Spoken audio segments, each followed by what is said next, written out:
Pokemon status conditions are usually pretty consistent and well known across the Pokemon fandom. It's likely due to how easy they are to comprehend when you first see them. Players, even ones that can't read, realize that seeing sleep, paralysis, or freeze means that they can't move or may not move, that burn and poison cause you to lose health. Granted, there are some effects that can easily go unnoticed in a casual playthrough, like paralysis and burns effects of lowered speed and attack respectively. Status problems are also intertwined with the most iconic mechanic of the Pokemon series, the type mechanics. Status problems that are mostly type-based tend to be unable to affect a type that matches it.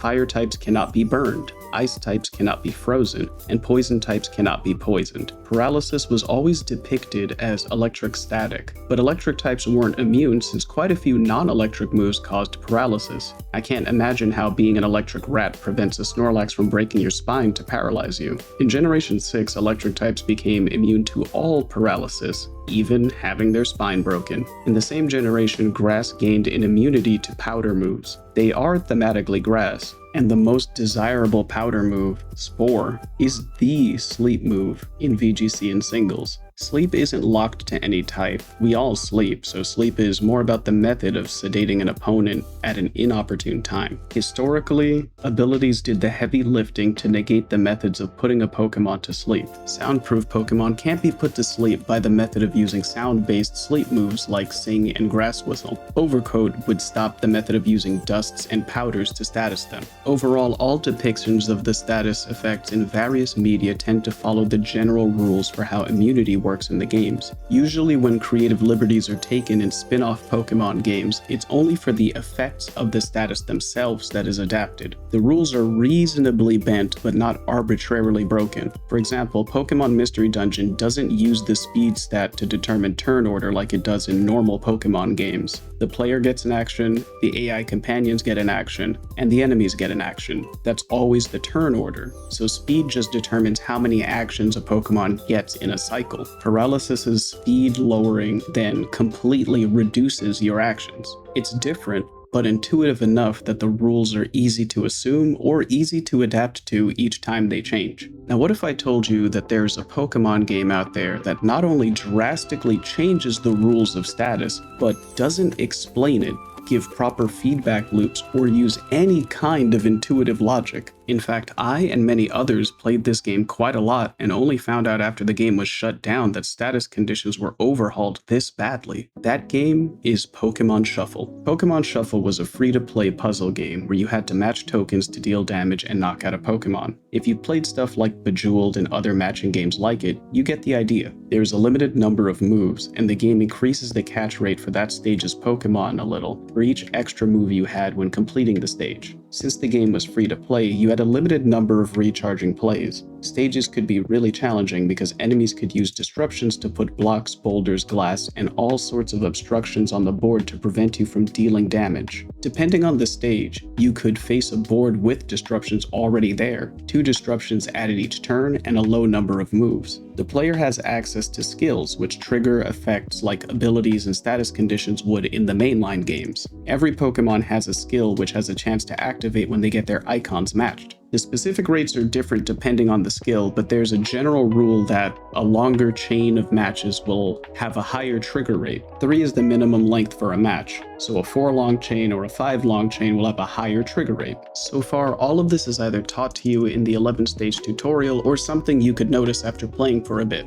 I have no problem with that. The problem became apparent to me when I realized that I couldn't paralyze a flying type. I was around stage 200 something and facing a flying type Pokemon that spammed disruptions. Type effectiveness is untouched in this game, so my strategy was to use electric, ice, or rock types that had skills to mitigate disruptions or use status to rob turns from the enemy. Ice types are rarer in this game, and only certain ice types specifically have the freeze skill. It's easier to run a mostly electric type team to fish for paralysis, stack skills that deal extra damage to paralyze Pokemon, and stack skills that reward using multiple electric types. I didn't paralyze the flying type once, and I could not pass the stage no matter how hard I tried. Naturally, it's a free-to-play game, so I didn't get mad about it. I am used to stages being unfair, requiring a grind or luck to get past. However, this was statistically unlikely, and there are no skills in the game that give a status immunity, so something was wrong. Think about how the mainline Pokemon games work. I turned to the internet and discovered that status immunity has been completely reworked. In fact, it wouldn't be inappropriate to say that status immunity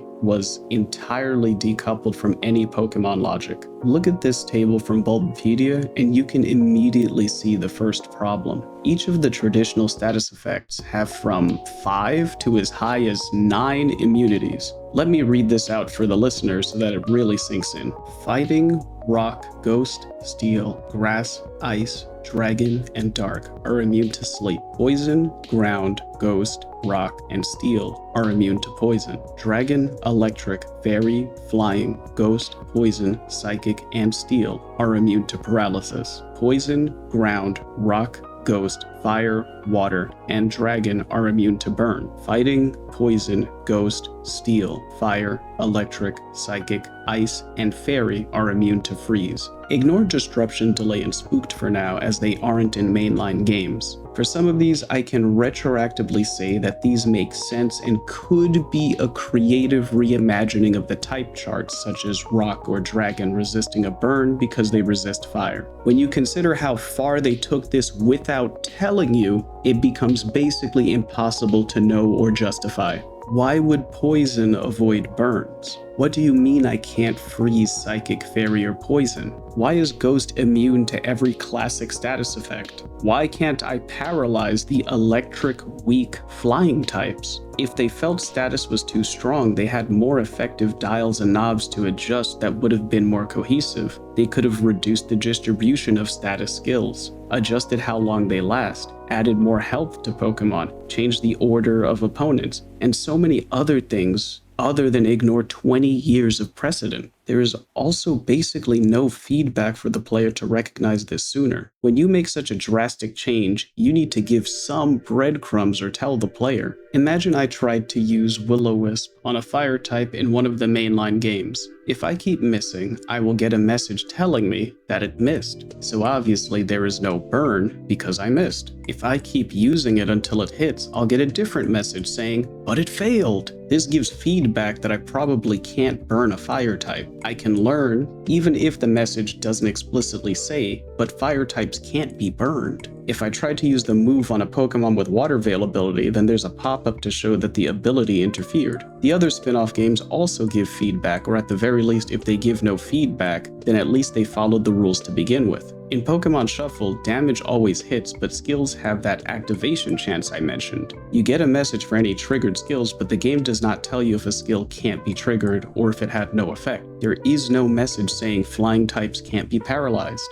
which sounds insane to say, by the way. Due to the RNG nature of skills and the limited opportunities to test, without looking it up, you genuinely can't know what is an immunity and what is bad luck. I get it's a free-to-play game, so they want to make some money. Would it have killed them to put that anywhere in the tutorial or in a guidebook in the gallery somewhere? This was developed by Genius Sonority, the goats behind Pokémon Colosseum and Pokémon XD Gale of Darkness. I played these, by the way. I even got the version of Colosseum with the Jirachi bonus disc. I mean it when I say these guys have no excuse. Their games had help menus and tutorials for many mechanics exclusive to those games. They made a shadow type temporarily. They even implemented type effectiveness into the purification chamber mechanics. That effort could have easily been done for a game that came out a decade later, and even have been patched in at any point. For any of you that were playing and didn't know, it really wasn't your fault. It's a pretty silly decision, and I hope something like that isn't done again without telling the players. What do you think about their choices for type immunity? Let me know in the comments. Thank you so much for watching, and I will see you some other time.